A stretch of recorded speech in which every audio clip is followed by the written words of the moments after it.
exactement un mois, jour pour jour, que nous recevions le candidat François Hollande à Paris.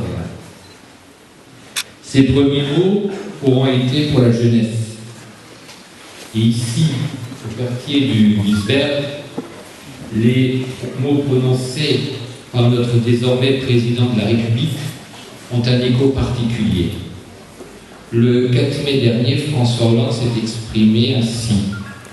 Il disait « La jeunesse, cette grande cause, ce grand enjeu, c'est pour vous que nous allons agir, pour vous permettre d'avoir une vie meilleure que celle de vos parents, pour être mieux formés, mieux qualifiés, mieux accompagnés, mieux accueillis dans l'emploi, en finir avec les discriminations.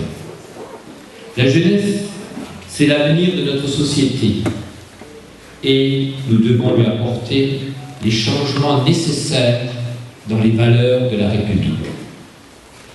Cher Jean-Marc, nous vivons dans une région transfrontalière, tournée vers l'avenir, mais qui exige également le respect de ses anciens, le respect de ceux venus de tous horizons et qui ont activement participé au redressement de la France en allant travailler dans les mines et contribuer à la reconstruction de notre territoire. Notre région a besoin d'un nouvel élan. Des dossiers fondamentaux nous attendent. La restructuration hospitalière de notre bassin de vie, la revitalisation économique, la sécurisation des parcours professionnels pour donner des perspectives d'avenir à tous, la reconnaissance de nos particularités et surtout, redonner confiance et espoir. Les attentes sont nombreuses ici, dans un territoire où les problèmes d'emploi et de sécurité font partie des premières préoccupations de nos concitoyens.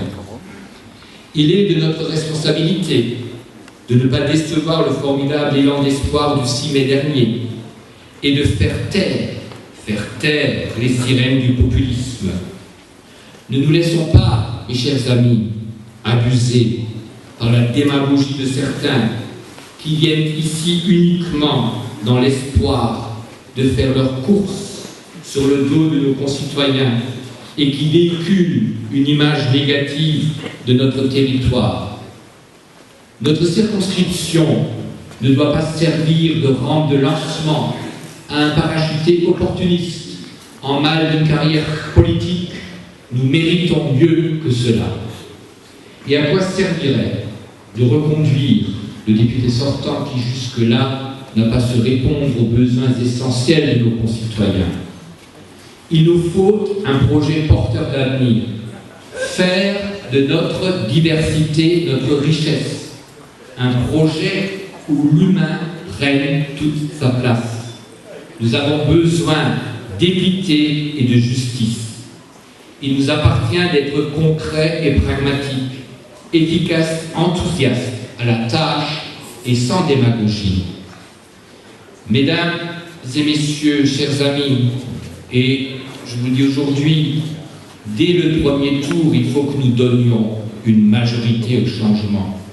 Et avec Jean-Christophe, mon jeune suppléant, parce qu'aussi c'est important en politique de permettre à la jeunesse de mettre le pied à l'étrier, c'est aussi un symbole ici pour notre circonscription, eh bien nous sommes déterminés à agir dans un esprit de rassemblement, déterminés à porter, à faire aboutir les dossiers importants pour notre circonscription. Personne ne doit rester au bord du chemin. Nous continuerons à agir avec toutes celles et ceux qui respectent et valorisent notre territoire et qui le font avancer, les élus, les associations, les citoyens engagés. Merci, chers amis, de votre présence à tous ce matin, avec la venue à Forbach de François Hollande et avec aujourd'hui avec la tienne, Jean-Marc. Vous nous dites que nous ne sommes pas les oubliés de la République et que nous aurons cœur d'agir avec vous pour nos concitoyens. Jean-Marc, je te remercie pour ta présence et ton chaleureux soutien.